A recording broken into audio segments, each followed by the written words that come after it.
जय कामतानाथ की। दोस्तों कैसे हो आप सब? आशा करती हूँ आप सब अच्छे हो। आप सब के आशीर्वाद से हम लोग भी बहुत अच्छे हैं। तो हाँ, तो हम अभी शाम के 7 बज रहे हैं। मैंने सोचा मैं अपना ब्लॉग स्टार्ट कर देती हूँ। और मैं भी वीडियो नहीं बना पा रही थी बीच में, क्योंकि आप लोगों को मैंने बताया पिछले ब्लॉग में कि मेरे पैर में चोट आ गई थी। तो पिछले हफ्ता तो बहुत ज़्यादा दर्द था, अभी तो थोड़ा ठीक है और उतना ज़्यादा दर्द नहीं है। डॉक्टर ने बोला है जल्दी ठीक हो जाएगा। थोड़ा सा मुझे भी केयरफुल रहना पड़ेगा, क्योंकि अभी काम तो करना ही पड़ता है। देखो काम तो रुकता ही नहीं है, लेकिन थोड़ा सा हाँ ये है कि अभी मुझे क्रैप बैंडेज बांध के ही रखना है जब भी मैं ज़्यादा चाल फेर करूँ। तो डॉक्टर ने बोला इसको मुझे अपने पैर पे बांधना ही है और जल्दी ठीक हो जाएगा। और पिछले ब्लॉग में मैंने बोला था मावा बर्फ़ी बनाने के लिए, तो अभी मैं चलती हूँ मावा बर्फ़ी बनाते हैं। और मावा बर्फ़ी मुझे भी बहुत पसंद है, मेरे हस्बैंड को भी बहुत पसंद है, मेरे बच्चों को भी बहुत पसंद है।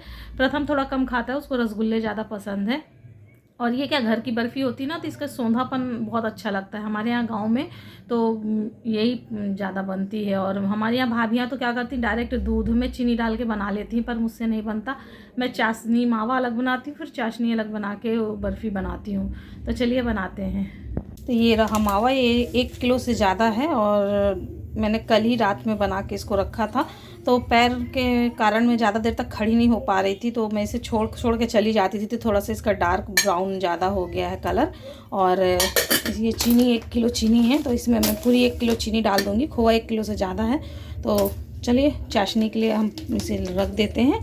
और तब तक इलायची, और इसमें इलायची पाउडर डालने के लिए आप लोग, मैं तो इलायची को खड़ी इलायची पीस के डालूँगी, आप लोग चाहो तो इलायची पाउडर वो डाल लो। तो इसमें मैं पूरी 1 किलो चीनी डाल दूंगी। इसमें कढ़ाई का दिखाना,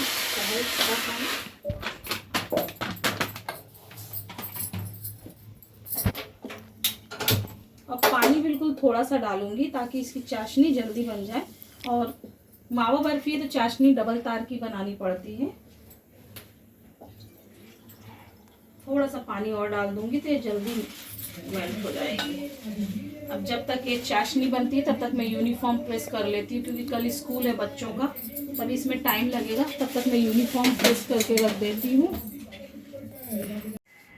यहाँ पे बच्चों की यूनिफॉर्म प्रेस करनी है, ये रहते हैं तो ये कर देते हैं मुझसे उतने अच्छे से। ये स्कर्ट नहीं बनती, बाकी तो मैं सारे कपड़े प्रेस कर लेती हूँ। इसमें इतनी प्लेट्स होती हैं कि ये मुझसे कभी बनता ही नहीं है। और मतलब मुझे सबसे ज़्यादा डर इसी को प्रेस करने में लगता है, क्योंकि इसमें बहुत प्लेट्स नीचे की भी बनानी है, ऊपर की भी बनानी है, और मुझे उलझन सी होने लगती है इसको प्रेस करने में। तो शगुन के पास 2 यूनिफॉर्म है, क्योंकि अभी यहाँ पे गंदी बहुत होती है। गंदी क्या, पसीने में चिपचिपाहट होने लगती है। तो मैंने बोला उसको कि तुम दूसरी वाली भी ले आओ, तो कैसे करके मैं इसको हैंडल करती हूँ। तो यहाँ पे मैं इसको पहले सेट कर रही थी, मैं इसको प्रेस कर दूँ, उसके बाद फिर बाकी के कपड़े तो जल्दी जल्दी हो जाएंगे। जितना भी टाइम है बस इसी में लगना है। तो यार काम तो ऐसा है कि मतलब करने लगो तो करते ही रहो। आप खुद से बंद कर दो तो ठीक है, वरना आप अगर घर के काम करो तो दिन भर बस आप काम ही करते रहो। इतना काम निकलता है ना, इधर उधर इधर उधर। तो मैं जब प्रेस करती हूँ, अच्छा मेरे हाथ का प्रेस मेरी बेटी को पसंद भी नहीं आता है। उसको उसके पापा के हाथ का प्रेस ही अच्छा लगता है, कि मम्मा पापा की अच्छी इसकी वो रहती है, प्रेस में एकदम क्लीन रहता है। आप अच्छे से नहीं करते। तो देखो मैंने इतने सारे कर दिए थे प्रेस, ये लास्ट शेड बची थी, तो मैंने इसको भी जल्दी से मैंने बोला लाओ इसको भी निपटा देती हूँ। मैंने बोला बस स्कर्ट में ही ज़्यादा टाइम लगता है, बाकी तो तुरंत होते हैं।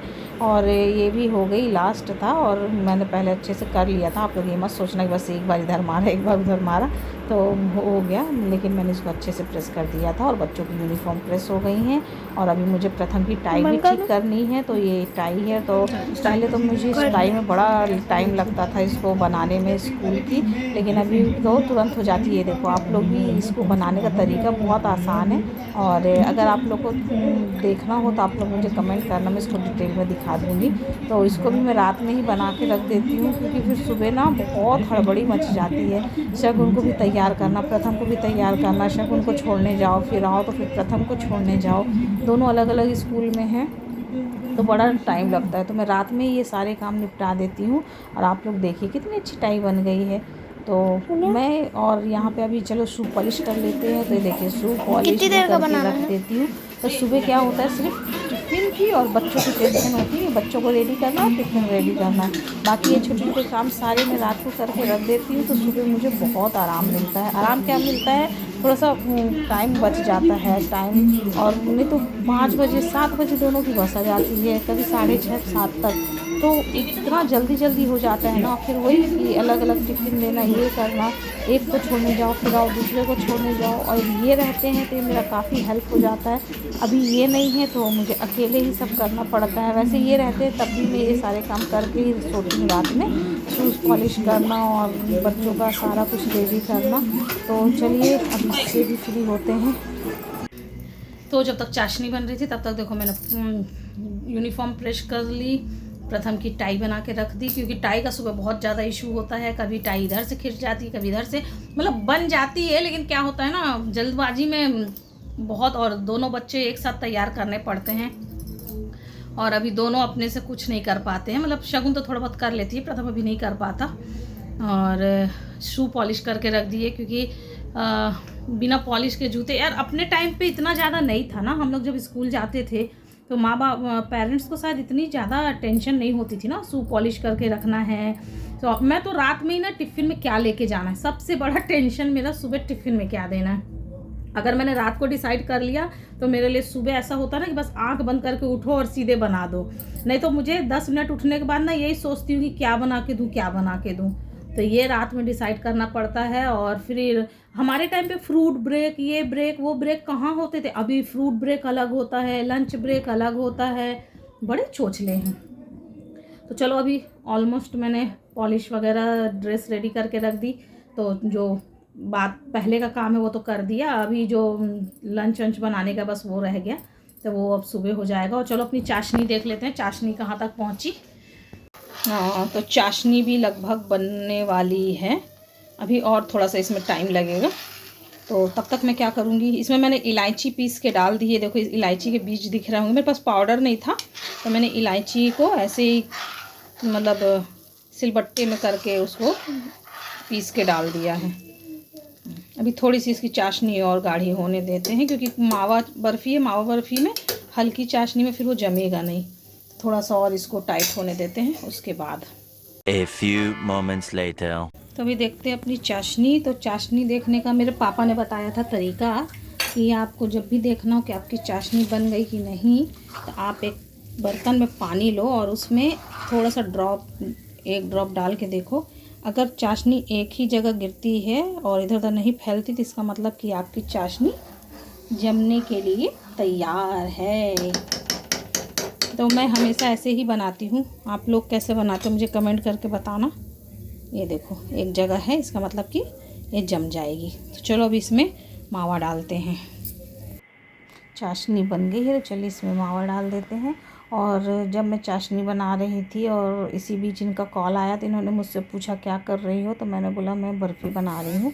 तो इन्होंने बोला बर्फ़ी नहीं, तुम उसके पेड़े बना दो, मुझे पेड़े खाने हैं। तो प्लान चेंज हो गया और मुझे पेड़े बनाने पड़ रहे हैं। तो बस प्रोसीजर दोनों का सेम है, लेकिन पेड़े में पाउडर इलायची की जगह, जैसे इलायची मैंने कूट के डाली है, वो ज़्यादा अच्छी लगती है जब खाते हैं पेड़े। तो अभी बर्फ़ी का प्लान कैंसिल और अब बन रहे हैं पेड़े। तो आप देख सकते हो मैं इसको अच्छे से घोट दूँगी इसके अंदर, और घोटना मतलब मिक्स करना अच्छे से, इसको फेंट के जितनी गुठलियाँ दिख रही हैं ना मावे की, ये गुठलियाँ नहीं दिखनी चाहिए, तो मैं इसे अच्छे से अभी फेंट दूँगी। और मैंने बताया ना कि मेरे पैर में लगी हुई, तो मैं ज़्यादा देर खड़े नहीं हो पा रही थी, तो इससे मावे का कलर थोड़ा सा डार्क ब्राउन हो गया है, वरना एकदम वाइट मावा बनता है। तो कोई बात नहीं, फ़र्क कुछ नहीं, बस देखने में थोड़ा सा वो है, बाकी टेस्ट तो सेम ही रहता है। तो अभी मैं इसको अच्छे से फेंटूँगी और इसकी जितनी गुठलियाँ, ये देखो सारी गुठलियाँ वो हो गई हैं, और अब ये सेट है बनाने के लिए। तो अभी मैं इसको नीचे रख के ठंडा करके और थोड़ी देर नीचे फेंटूँगी। गैस से उतारने के बाद, मतलब मेरी भाभीयों ने मुझे एक बार बताया था कि गैस से उतारने के बाद नीचे भी इसको थोड़ी देर फेंटना है, ताकि ये थोड़ा सा ठंडा हो जाए और इसका जो बनाने का है वो तरीका सेट हो जाए। और रात काफ़ी हो गई थी, तो मैंने बताया ना कि उन्होंने बोला कि नहीं बर्फ़ी नहीं, पेड़े बना दो। तो मैं यहाँ पे बैठ के पेड़े बना रही, बच्चे सो गए थे और मेरे पैर में भी दर्द हो रहा था, तो मैंने बोला चलो अब ये काम ख़त्म करके फिर मैं सोती हूँ। तो बहुत अच्छे पेड़े बने हैं, मैं आपको दिखाती हूँ। इतने मतलब ये देखिए बहुत अच्छे एकदम मथुरा वाले पेड़े बने, जैसे मथुरा या बाबा धाम के पेड़े आते हैं ना, और टेस्ट भी। और मैं आपको एक तोड़ के भी दिखाती हूँ। ये देखो कितना अच्छा मतलब सॉफ्ट है और एकदम मुंह में घुल जा रहे हैं। आप भी ट्राई The करिएगा। next day. तो देखा आप लोगों ने, फिर रात में बहुत ज़्यादा लेट हो रहा था तो फिर मैं सो गई। मैंने फिर उसके आगे कुछ शूट ही नहीं किया, क्योंकि मुझे लग रहा था कि बहुत मतलब थकान हो रही थी, और ना फिर मैं सो गई। और देखा आप लोगों ने, मैं जब उस खोआ, अच्छा हुआ कि उस टाइम पे कॉल आ गया, नहीं तो मैं तो बर्फ़ी ही जमा के सो जाना था। तो उनका कॉल आया, उन्होंने पूछा क्या कर रहे हो, तो मैंने बोल दिया कि बर्फ़ी बना रही हूँ। तो उन्होंने बोला नहीं मुझे ना पेड़े खाने हैं। तो फिर सडनली, लेकिन बस कुछ नहीं, आप थाली में जमा दो तो बर्फ़ी कट गई, और थोड़ा सा ठंडा होने के बाद राउंड राउंड शेप करके आप पेड़े बना लो, तो मथुरा के पेड़े बन गए। तो प्रोसीजर दोनों का सेम है और बहुत अच्छे बने, सॉफ्ट बने, मुंह में घुल जा रहे हैं। और आप लोग भी ट्राई करना। तो चलिए इस ब्लॉग को यहीं एंड करते हैं, और प्लीज़ आप लोग मेरे चैनल पे नए हो तो मेरे चैनल को सब्सक्राइब करना, वीडियो को लाइक करना, कमेंट करके बताना आपको ब्लॉग कैसा लगा, और ज़्यादा से ज़्यादा शेयर करना। मिलते हैं नेक्स्ट वीडियो में, बाय बाय।